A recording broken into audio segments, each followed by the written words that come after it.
independência do Banco Central. Vai acontecer, não vai, é bom, é ruim?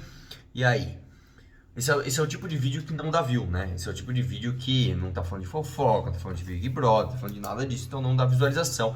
Mas é importante que a gente fale sobre isso. E você, que é verdadeiramente interessado nos assuntos sérios, tem a responsabilidade de passar isso pra frente. Tá? Por isso, inclusive, deixa o bendito do like e clica no bendito do sininho, tá bom? Dedica aí 5 minutinhos, põe na velocidade 2, dedica aí 5 minutinhos para você entender direito essa história.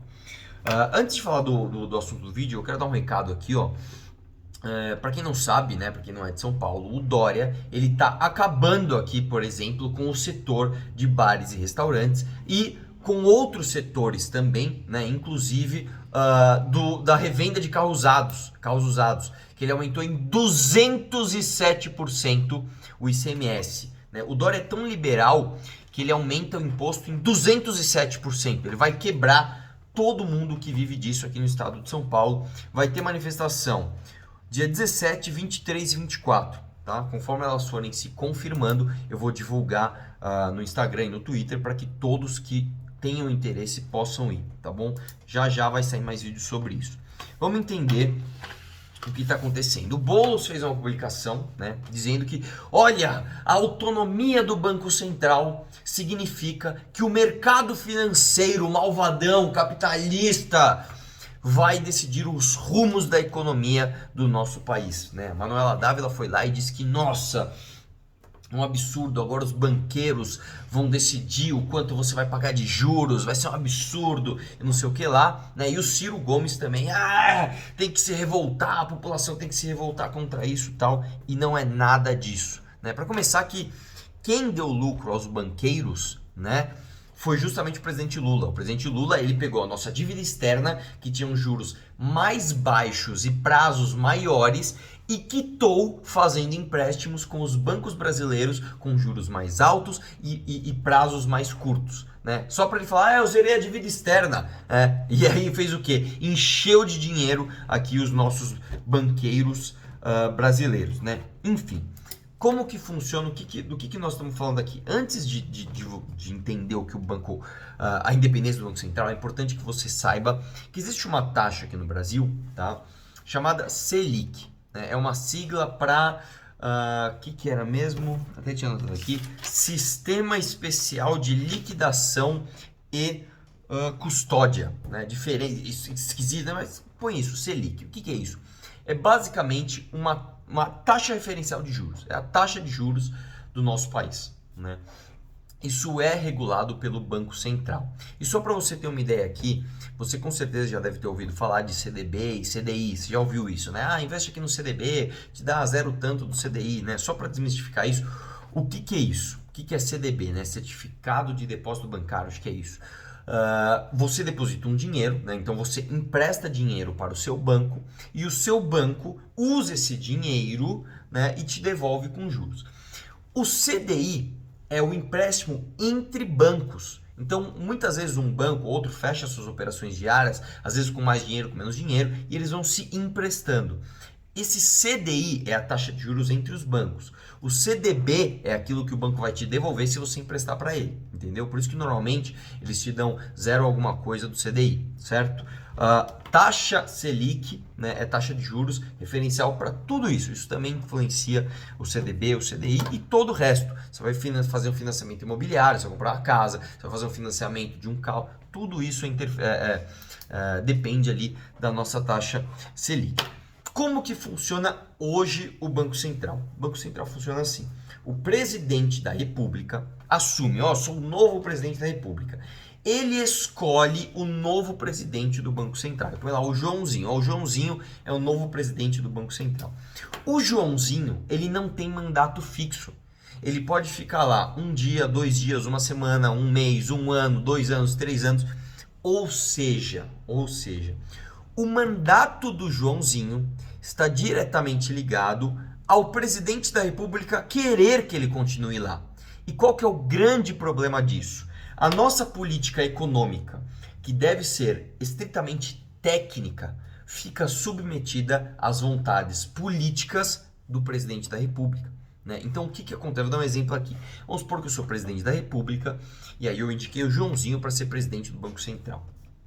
Aí chegou na eleição municipal, né? Eu tenho ali 2 anos de mandato, ou 1 ano e pouquinho, e aí vai ter a eleição dos prefeitos e dos vereadores. Eu, presidente, quero estar popular, para que eu passe a mão na cabeça dos meus candidatos à prefeitura e eles ganhem vereanças e depois eles façam o mesmo por mim na minha reeleição. Aí o que que eu faço? Chego pro Joãozinho e falo: ô Joãozinho, tudo bem? Os juros não podem estar alto não, cara, senão eu vou ficar impopular. Baixa os juros aí. Aí o Joãozinho vai lá e baixa os juros artificialmente. Ó, uma coisa boa, né? Nossa, vai baixar juros. Não, isso é uma coisa ruim. Porque quando você faz isso, você sobe a inflação. Então, o que que acontece? O que que acontece? A referência é mais ou menos o seguinte. Imagina que eu vou comprar um negócio que custa R$1.000 e eu não tenho dinheiro. Aí eu pego emprestado, né, do banco e vou ter que pagar juros. Então, esse negócio que custa R$1.000 vai passar a custar, sei lá, 1.200. Puta, cara, de 1.000 a 1.200 fica muito caro para mim, não vou comprar, não vou usar. Quando eu tenho juros muito baixos, então, ó, em vez de 1.000 passar para 1.200, vai passar para 1.002, 1.003, não, beleza, você compra. Então as pessoas começam a comprar, começam a estimular o consumo. O que que acontece, né? Primeiro que você vai ter mais dinheiro no mercado, então o dinheiro passa a valer menos. Isso já gera inflação. E segundo, que a própria economia que começa a vender mais, começa a inflacionar os seus produtos, né? Eu tenho um produto que vende a R$1.000, ele começa a vender muito, eu subo um pouquinho o preço. Então isso gera muita inflação. Acontece que tem um delay, né? Claro que a inflação, você sobe os juros, a inflação ela demora um pouquinho para chegar, mas ela vai chegar. E isso é extremamente negativo para o país. Como que você acaba com isso? E esse é o projeto. Você faz com que o mandato do Joãozinho, do presidente do Banco Central, não dependa mais do presidente. Então, a indicação ainda é do presidente, não coincidindo com a sua eleição. Então, vamos supor, eu acabei de assumir, só lá no 3º ano de mandato eu vou escolher o novo presidente do Banco Central. E esse novo presidente do Banco Central vai ficar 4 anos fixos, ou seja, o Joãozinho tem a segurança que ele vai ter 4 anos para fazer a política econômica de forma técnica. Aí você fala, bom, então o mandato do Joãozinho é impossível de ser retirado? Não, ele pode ser retirado se o presidente quiser e com a anuência do Congresso. Ou seja, o Joãozinho, ele tem segurança que ele pode ficar lá 4 anos sem a variação do humor do presidente mandar ele embora.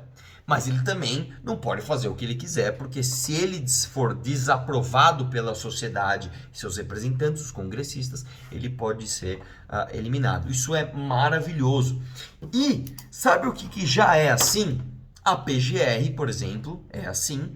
E a Anvisa, por exemplo. É assim, o Procurador-Geral da República, que o mito, né, o Bolsonaro, colocou o Aras, que engaveta tudo, não investiga nada, inclusive acabou com a Lava Jato, né?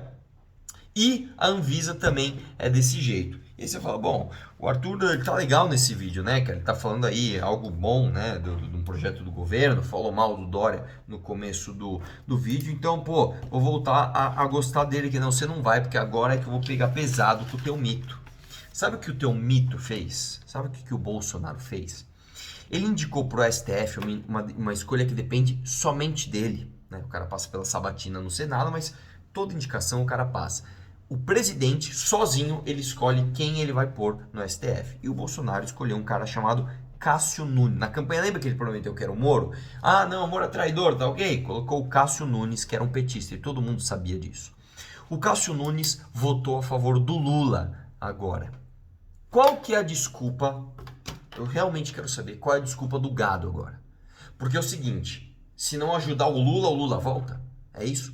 Se o Lula for candidato de novo, a culpa é do Bolsonaro e ele sabe disso. Porque para o Bolsonaro é bom que o Lula seja candidato. Porque aí ele maquia todos os erros dele e fala, olha, volta em mim, senão o PT volta. Olha aí a ameaça do PT, tá ok? Você entendeu o que eu tô sendo? E aí, cara, esse Cássio Nunes vai ficar 27 anos lá. Ele pode ficar até 27 anos, até ele fazer 75 anos, ele pode ficar no STF. E aí, cara, eu vi o comentário até do Constantino sobre isso, né? O Constantino falou assim, eu espero que o Bolsonaro na próxima indicação conserte esse erro. Ai, meu Deus!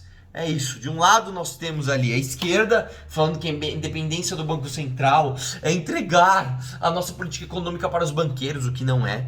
O que não é. E do outro lado nós temos o Bolsonaro indicando um petista para a PGR, indicando um petista no STF que votou a favor do Lula, e os seus jornalistas, né? Os seus jornalistas ali falando que não. Espero que na próxima ele acerte. Um abraço, vamos questionar tudo.